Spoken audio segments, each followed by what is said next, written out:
O planeta Terra surgiu há mais de 3 bilhões de anos atrás, e só muito tempo depois é que apareceram os primeiros seres vivos.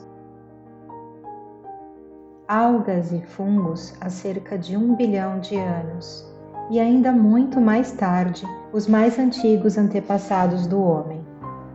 Há mais de 20 milhões de anos, em África, ocorreram severas alterações climáticas. O clima tornou-se mais seco e, em muitas regiões, as florestas transformaram-se em savanas. Como resultado destas mudanças, o nosso antepassado, o hominídeo, foi obrigado a andar sobre os pés, tornando-se bípede. Pela primeira vez, há 3 milhões e 300 mil anos atrás, um hominídeo bípede surge na Terra, o Australopiteco.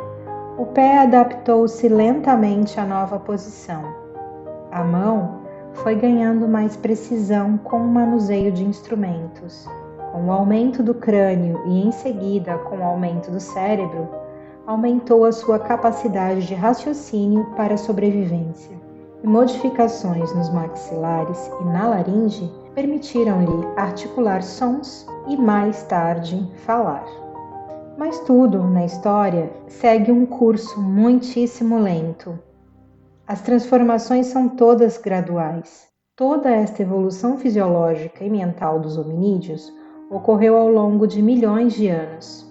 Na evolução da humanidade, os hominídeos seguiram uma ordem, e a primeira foi o Homo habilis, que surgiu entre 2 milhões e 500 mil anos e 1 milhão e 800 mil anos. Em seguida, o Homo erectus, que surgiu entre 1 milhão e 800 mil anos e 450 mil anos. O Homo neanderthal, que viveu na Europa e na Ásia Ocidental entre 200 mil anos e 30 mil anos atrás. E, finalmente, o Homo sapiens, também chamado de homem moderno, que se expandiu por todos os continentes do planeta e que vive desde 150 mil anos atrás. Voltemos no tempo. Hemisfério Norte, uma visão quase que completamente branca. Fazia muito frio, como a Finlândia hoje. 200 mil anos atrás, uma espécie de homem bípede e ereta, parecida com um ser humano, vagava pelas florestas e montanhas da Europa e da Ásia Ocidental.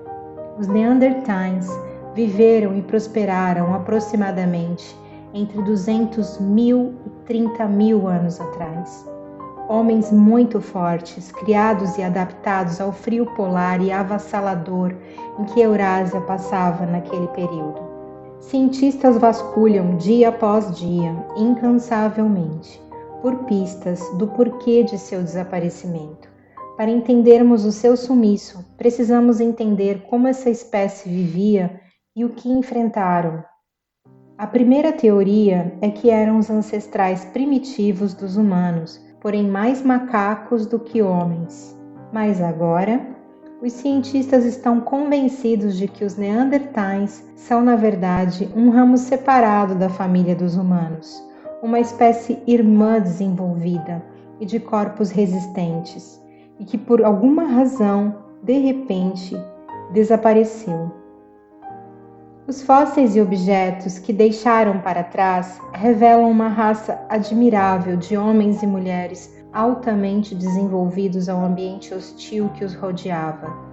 Embora os neandertais do sexo masculino tivessem uma média de 1,65 m de altura, eram extremamente fortes e rápidos. Eles tinham membros inferiores e troncos muito fortes, costumavam correr em terrenos totalmente irregulares e possuíam altos níveis de energia. Mas algo correu muito mal há 30 mil anos atrás. Mas então, o que causou o desaparecimento? Até hoje, os antropólogos e paleontólogos já conseguiram encontrar cerca de 24 esqueletos completos. Os primeiros ossos encontrados foram na Alemanha, no Vale do Neander. Em agosto de 1856, um grupo de trabalhadores de pedreira na exploração de calcário deparou-se com uma gruta parcialmente bloqueada por argila. Após a retirada de 1 metro adentro de argila, os trabalhadores encontraram ossos. O dono imaginou serem ossos de urso das cavernas, ordenou aos empregados a manter distância e avisou a um professor da escola de ginásio e apaixonado pelas ciências naturais. Estes são ossos encontrados no Vale de Neander, na Alemanha. Nesta caverna foram descobertos 60 fragmentos ósseos de Neandertal, formando no mínimo 3 indivíduos distintos. A gruta de calcário possuía 3 metros de largura, por 3 metros de altura, por 5 metros de comprimento. O professor Fuhlrott iniciou uma escavação, encontrando a parte superior do crânio, uma clavícula, uma escápula, 2 ombros, 2 quadris, uma pelve e várias costelas. Interrogou os trabalhadores para recolher todas as notícias sobre as circunstâncias da descoberta. A caverna tinha somente aqueles fragmentos ósseos e provavelmente pertenciam a um enterro simples. Analisou os ossos do crânio e desconfiava ser de um tipo humano primitivo. Procurou Hermann Schaffenhausen, professor de anatomia da Universidade de Bonn, para analisar sua descoberta. Em junho de 1857, ambos apresentaram a descoberta na reunião da Sociedade de História Natural em Bona.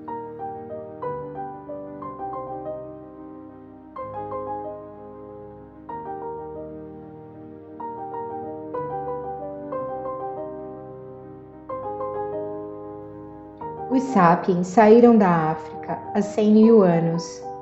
No século passado, os paleontólogos acreditavam já ter compreendido o essencial da história evolutiva da humanidade, e juntamente a história do Neandertal.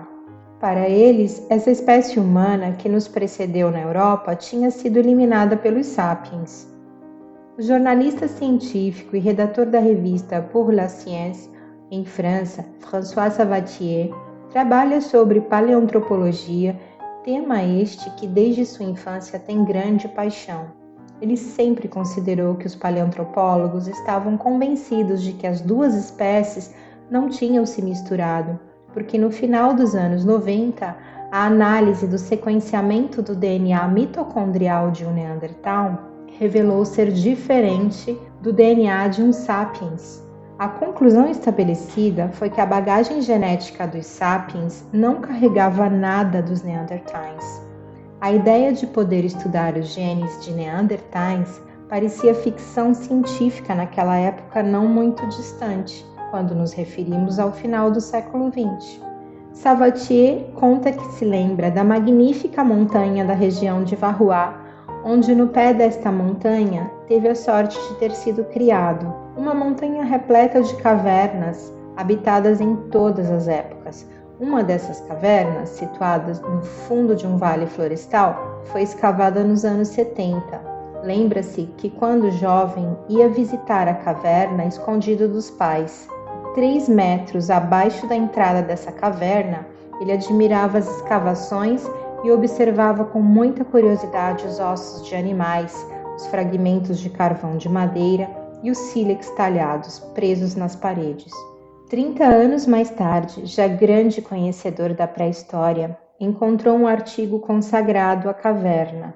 Ficou perplexo quando descobriu que bem ao fundo das valas, nos sedimentos mais antigos, encontravam-se utensílios como raspadores e facas que muito antes da última era do gelo, por volta de 20 mil anos atrás, um Neandertal mediterrâneo moldou sob a magnífica abóbada de rochas vermelhas, marcada pela fumaça dos fogos que um dia acometeram aquele vale. Uma das razões de suas grandes perturbações era o fato que a cada nova descoberta ficava cada vez mais evidente que os Neandertais e os Sapiens tinham se encontrado e convivido. A maior parte dos biólogos considerava impossível que uma estrutura tão frágil e tão fina quanto um DNA nuclear tivesse podido atravessar incólume tantas dezenas de milhares de anos. De fato, com seus 16.569 pares de bases, o DNA das mitocôndrias é bem pequeno, enquanto com seus 3.200 bilhões de pares de nucleotídeos, o DNA contido nos núcleos das células humanas é imenso. Sendo assim, como imaginar que dezenas de milhares de anos após a morte de um organismo e depois de seu corpo ter sofrido a invasão de milhões de micro-organismos necrófagos, possa restar DNA nuclear suficiente para reconstituí-lo? No entanto, o impensável tinha acabado de acontecer. Em junho de 2010, os paleogeneticistas da equipe de Svante Paabo do Instituto Max Planck de Leipzig publicaram 60% do DNA nuclear Neandertal. Através de uma tecnologia inovadora, os investigadores haviam criado um método para identificar os microfragmentos do DNA, deixados nos ossos pela decomposição, e então decifrá-los e reuni-los. A conclusão foi inesperada. Cada habitante da Eurásia, especialmente os europeus, trazia em si de 1 a 4% de genes neandertais. Portanto, os neandertais eram mesmo ancestrais de muitos povos europeus. Silvana Condemi, paleoantropóloga, pesquisadora que descobriu a existência de 3 subpopulações de neandertais, cada uma com o seu tipo físico, sendo que uma delas, a mediterrânea, que vivia na costa sul da Europa. Ela também estudou os sítios pré-históricos neandertais na região de Vergenson, na Borgonha, França.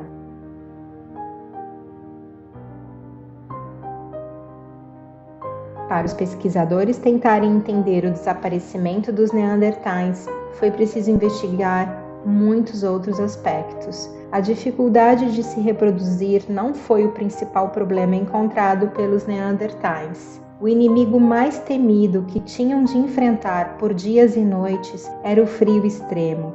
Muitos estudos levam a crer que seus corpos eram adaptados para conservar o calor interno. Os neandertais suportavam muito melhor o frio que os nossos ancestrais, que eram os primeiros sapiens saídos da África. Os sapiens eram tropicais. E talvez os próprios sapiens tenham percebido que todo o caminho que levasse ao norte, mesmo sem saber do período glacial, ficaria insustentável a sobrevivência, espalhando-se primeiramente pelo Mediterrâneo Sul e em seguida Ásia e Austrália. Numa região inóspita onde o deslocamento já era difícil devido ao clima polar, onde pouco se via seres eretos, é muito provável que os primeiros clãs de sapiens que se aventuraram em direção ao norte e que conseguiram sobreviver, ao encontrar neandertais, tenham sido provocados por uma inimaginável e recíproca curiosidade, permitindo a partir daí a vantagem na troca de presentes. Presentes estes de caça, de alimentos, o que tenha sobrado de uma longa viagem e, finalmente, a troca dos genes. Há 120 mil anos atrás, durante um período temperado, ou interglacial e mais ameno, ao longo do qual a alimentação de caça ou recolha de frutos era mais farta, os neandertais se multiplicaram e se expandiram além de seu berço europeu. Estenderam o seu território até a Mesopotâmia e a Ásia Central. A história da evolução dos neandertais pertence à Europa e é muito longa. Eles viveram e se modificaram ao longo de 400 mil anos. Sobreviveram aqueles que conseguiram se adaptar ao seu habitat e resistir às mudanças climáticas. E só nesse período de tempo, 3 grandes ciclos glaciais e interglaciais ocorreram no continente europeu, intercalados por alterações climáticas drásticas e rápidas. As pesquisas sobre neandertais não têm muito mais de 160 anos. Os fósseis de neandertais são raros, incompletos, espalhados por todo o fim do Pleistoceno e por todo o continente europeu. Até hoje, conseguiram montar cerca de 24 esqueletos completos. Em suas biologias, eles tinham pernas, mãos, braços e ombros incrivelmente musculosos, A maioria dos neandertais tinha o osso externo de seus antebraços, o rádio, curvado para fora, o que potencializava a força e manobras de giro.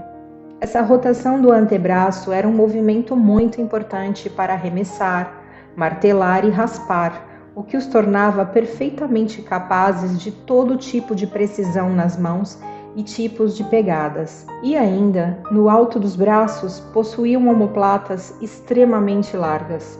Estes homens precisavam de 3.000 calorias diárias para sustentar todo o seu cotidiano nômade, o equivalente a 9 bifes grossos de carne de vaca, no mínimo.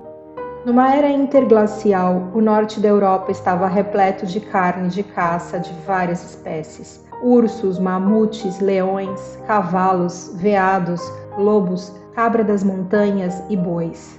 Nos fósseis dos neandertais, os investigadores perceberam várias fraturas nos ossos dos troncos e outros ferimentos, mas nunca encontraram fraturas ou fissuras cicatrizadas nos membros inferiores, o que significa que um ferimento na perna, numa caçada que impedisse um membro do clã de caminhar, era fatal, provavelmente era deixado para trás.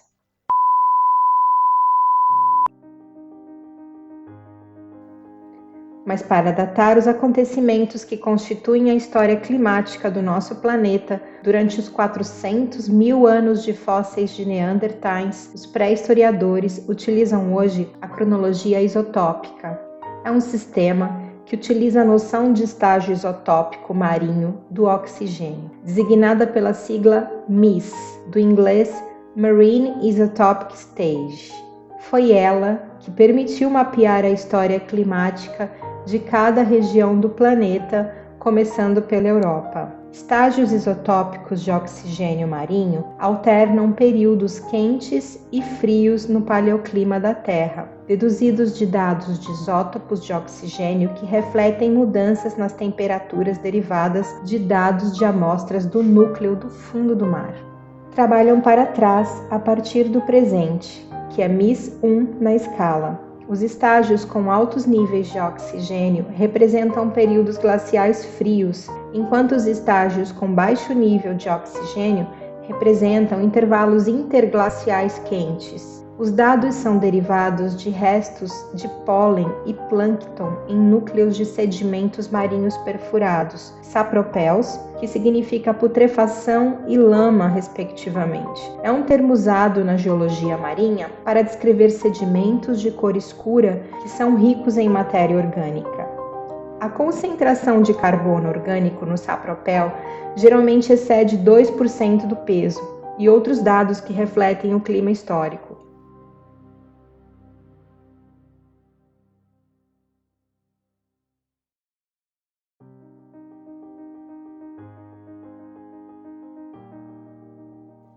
No século passado, professores, alunos e historiadores independentes escavavam espontaneamente um sítio pré-histórico, fazendo a datação pela identificação das camadas do solo e das faunas associadas a ela. Hoje em dia, uma escavação arqueológica, além de congelar todo o tempo ao redor e suspender qualquer ação externa, porque geralmente são descobertas por acidentes, através da realização de obras de reabilitação ou reformas na construção civil, o local torna-se um enorme formigueiro com inúmeros profissionais e especialistas em movimento simultâneo. Eles recolhem nos sedimentos os pólens, os carvões, os artefatos, os vestígios, os fósseis, e vão estudá-los ou solicitar o estudo em laboratórios muitas vezes distantes. Isso refere-se principalmente às datações e aos que fornecem indicações climáticas. Neandertais e Homo sapiens se sobrepuseram geograficamente. Dividiram o mesmo espaço por um período de mais de 30.000 anos após a migração do Homo sapiens para fora da África. E será que o encontro foi pacífico? Isso significava menos cavernas, menos caça, menos alimentos. Os estudos são continuados dia após dia. Entretanto, um estudo publicado em 2018 na revista científica Nature Ecology and Evolution, onde Fernando Villaneia e Joshua Schreiber, dois cientistas dos Estados Unidos defendem que os neandertais e os humanos anatomicamente de hoje em dia se cruzaram, se reproduziram e procriaram por várias vezes ao longo de 10 mil anos.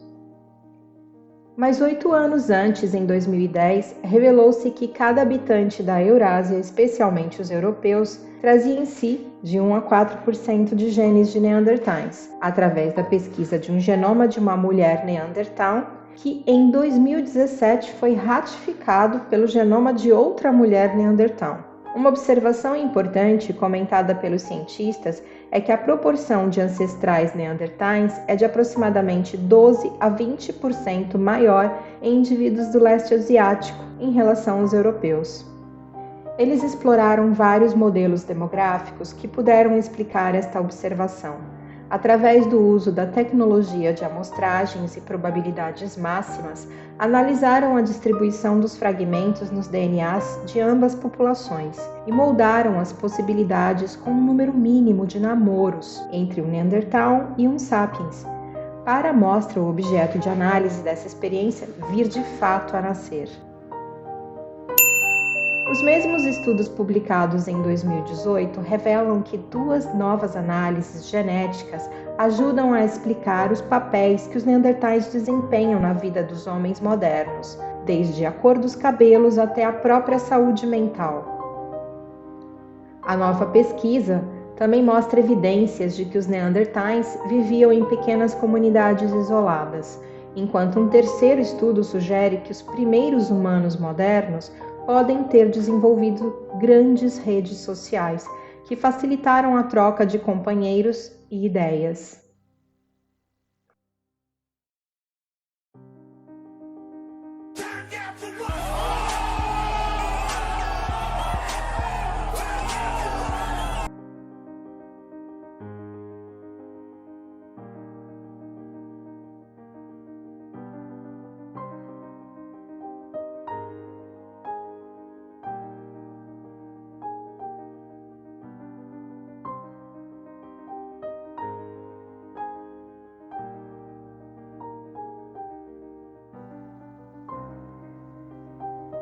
Homo sapiens e neandertais compartilharam um ancestral comum cerca de 500 mil de anos atrás. Eles então se separaram e evoluíram em paralelo, humanos na África e neandertais no continente eurasiano. Quando os humanos finalmente se aventuraram na Eurásia, tiveram relações íntimas com neandertais, trocando DNA por aí. Estudos anteriores associaram o DNA neandertal a uma grande variedade de condições de saúde em pessoas modernas, incluindo depressão, vício em nicotina e distúrbios de pele. Mas trechos de DNA neandertal também podem ajudar os cientistas a encontrar quais características podem ter ajudado os humanos antigos a sobreviver na Eurásia, como mudanças na pele e cabelo ou resistência a certas doenças. Uma publicação de 2020 do jornal The New England Journal of Medicine informa que os estudos dos pesquisadores de diversas universidades europeias, realizados em quase 2.000 pacientes infectados com Covid-19 de hospitais da Espanha e da Itália, apontam uma forte relação entre as formas graves da doença e genes herdados de neandertais.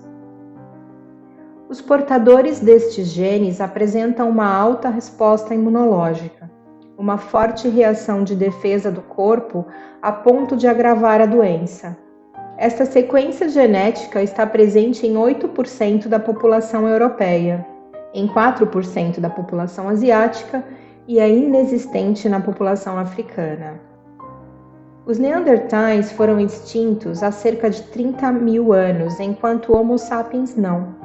Há muitas teorias, incluindo a de que alianças entre humanos modernos e cães ajudaram os humanos a caçar alimentos de uma forma mais eficaz, um verdadeiro trabalho em equipe, mas por outro lado, matando de fome os neandertais em momentos glaciais, onde alimentos eram escassos na Europa. Ou também, os humanos podem ter se reproduzido mais rapidamente que os neandertais.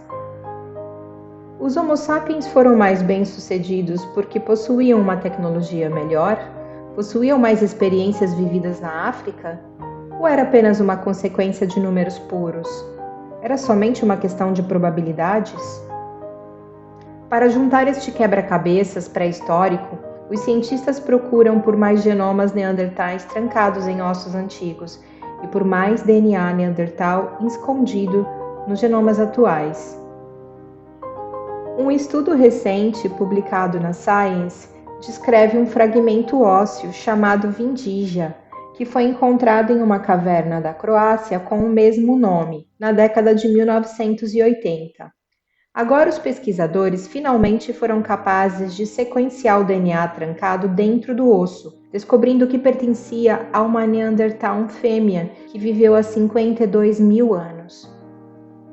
Pesquisadores descobriram que esse Neandertal da caverna da Croácia, conhecido como Vindija Neandertal, era geneticamente muito semelhante a outro Neandertal que morreu há cerca de 122 mil anos, nas montanhas do Altai, da Sibéria, apelidada de Altai Neandertal, encontrado dentro da caverna de Denisova. A caverna está localizada em uma região que se acredita ter sido habitada simultaneamente no passado por neandertais e por humanos modernos. Denisovanos, neandertais e híbridos relacionados podem ter habitado a caverna de Denisova por longos períodos, mas talvez não ao mesmo tempo. Segundo a autora do estudo, Kay Prueffer, do Instituto Max Planck, o fato de dois neandertais, tanto de Vindija na caverna da Croácia, como de Altai, na Sibéria, na caverna de Denisova, separados por mais de 6.000 quilômetros e 70 mil anos, terem os sequenciamentos de seus DNAs tão incrivelmente semelhantes, sugere que as comunidades neandertais eram minúsculas, com muito pouca diversidade genética. Isso poderia apoiar a teoria de que a baixa diversidade genética dos neandertais pode ter contribuído para a sua extinção. Nas pesquisas foram consideradas as mudanças no tamanho das populações e um grau de parentesco entre os indivíduos conhecido como consanguinidade. Se um casal tem pelo menos um ancestral em comum, ele é considerado consanguíneo, e seus descendentes podem ter doenças e distúrbios no metabolismo, contribuindo para maiores taxas de mortalidade em uma população. A diversidade genética forma a base para a seleção natural e continuação da espécie. Se todos na população tivessem exatamente as mesmas versões dos mesmos genes, então uma única doença viral, praga ou um inverno duro poderia aniquilar a todos. E então não haveria sobreviventes para passar os genes, que daria aos seus filhos uma chance de sobreviver à próxima praga ou ao próximo inverno rigoroso. Resumindo, não haveria ninguém para contar história, nem ninguém para apagar a luz.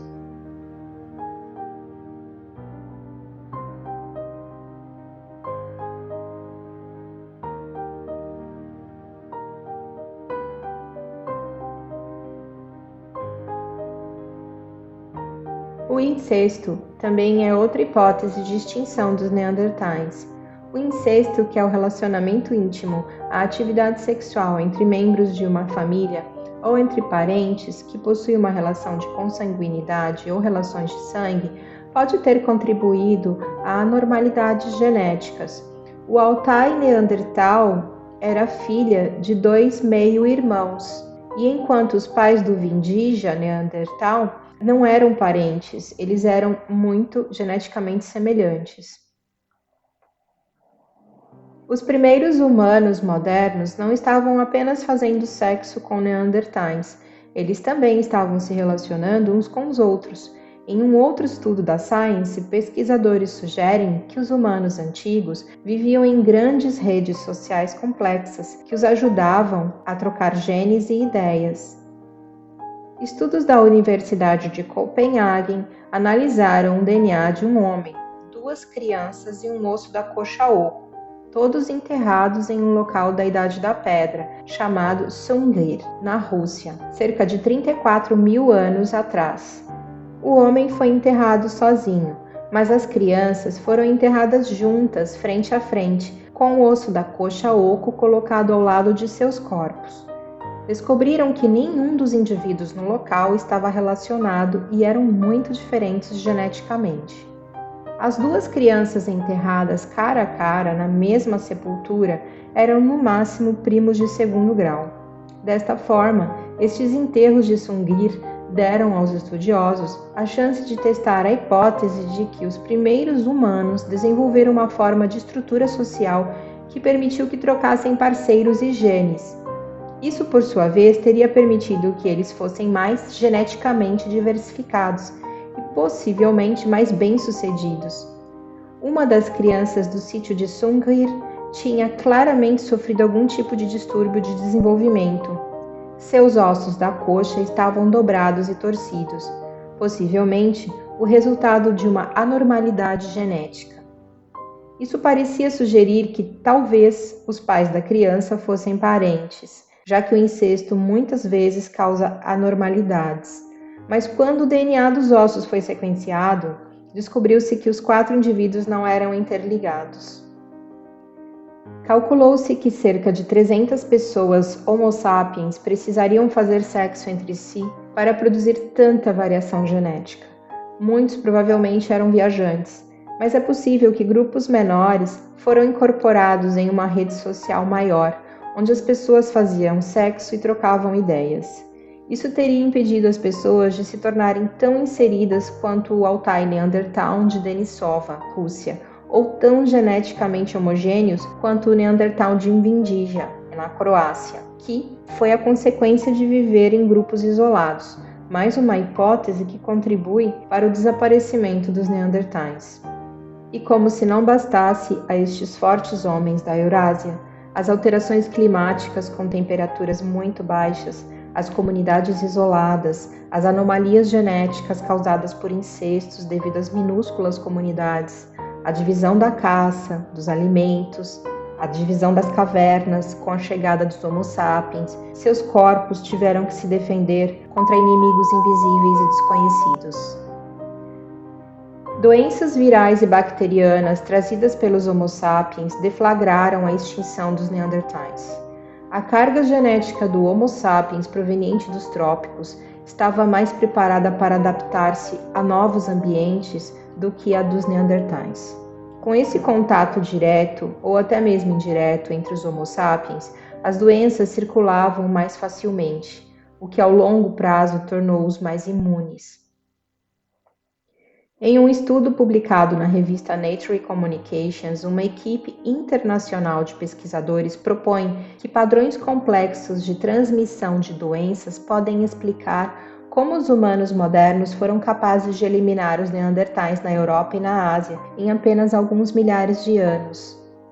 Evidências arqueológicas sugerem que o encontro inicial entre os neandertais da Eurásia e uma nova espécie humana que deixara a África recentemente ocorreu há mais de 130 mil anos no Mediterrâneo Oriental, na região conhecida como Levante, área que compreende hoje Síria, Líbano, Jordânia, Chipre, Israel e territórios palestinos. No entanto, dezenas de milhares de anos se passariam antes de os neandertais começarem a desaparecer e os humanos modernos se expandirem além do Levante.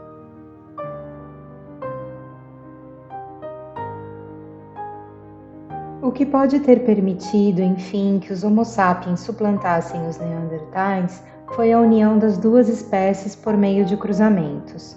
Os humanos híbridos nascidos dessas uniões podiam ter genes relacionados ao sistema imunológico de ambas as espécies, que se espalhariam lentamente pelas populações humanas e neandertais modernas. À medida que esses genes protetores se espalhavam, a carga da doença ou as consequências da infecção nos dois grupos aumentavam gradualmente. Futuramente, um ponto de inflexão foi alcançado, quando os humanos modernos adquiriram imunidade suficiente para se aventurar além do ponto de encontro, no Levante, e se aprofundar no território Neandertal com poucas consequências para a saúde. Para entender por que os humanos modernos substituíram os Neandertais e não o contrário, os pesquisadores modelaram o que aconteceria se o conjunto de doenças tropicais que nossos ancestrais abrigassem fosse mais mortal ou mais numeroso do que os portados pelos Neandertais. Segundo Noah Rosenberg, professor de Genética e Sociedade de Populações na Escola de Ciências Humanas e Ciências de Stanford, a hipótese é que a carga de doenças nos trópicos era maior que a carga nas regiões temperadas. Uma assimetria da carga de doenças na primeira zona de contato, no ponto de encontro, pode ter favorecido os humanos modernos, que chegaram dos trópicos, podendo ser que na época em que os humanos modernos foram quase totalmente liberados, tornando-se imunes às doenças dos Neandertais, os Neandertais, por sua vez, ainda estivessem muito vulneráveis às doenças humanas modernas. Além disso, à medida que os humanos modernos se expandissem mais profundamente pela Eurásia, eles teriam encontrado populações neandertais que não receberam nenhum gene imune protetor via hibridização, e seus organismos não conseguiram produzir defesas em tempo a uma extinção. Em um número menor, em comunidades isoladas, eram enormes as desvantagens dos tão resistentes neandertais.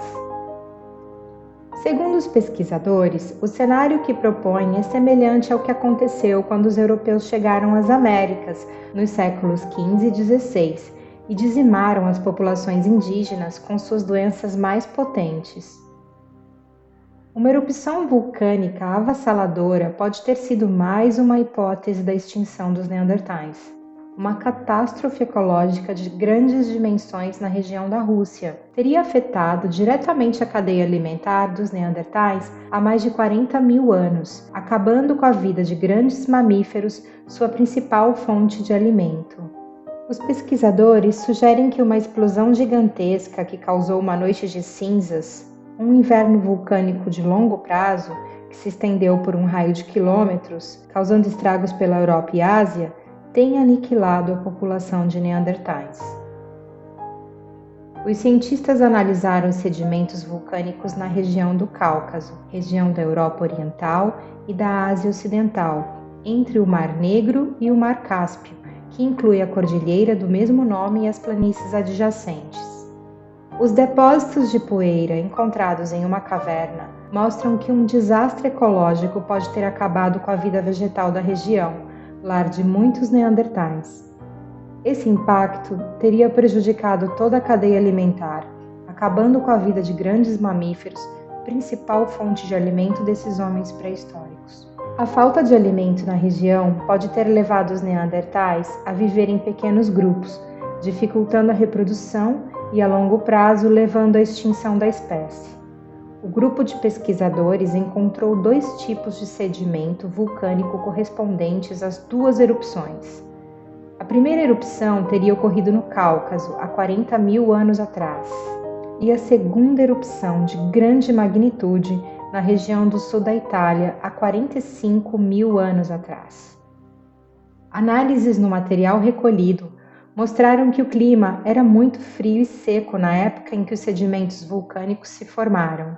Cientistas russos concluíram que os últimos registros de Neandertais são de 38 mil anos atrás. Estudos sobre as diversas hipóteses da extinção dos Neandertais que temos conhecimento foram lançadas, e ainda assim, a espécie humana ou qualquer outro ser vivo não estão livres de um desaparecimento, mas antes disso acontecer, a resiliência e o instinto por sobrevivência prevalecerão. A espécie humana não se deteve. Pelo contrário, estudos genéticos na evolução biológica mais recentes revelaram que a evolução humana nunca parou, como também entrou em uma etapa de aceleração que será intensificada com a chegada de novos avanços científicos e tecnológicos.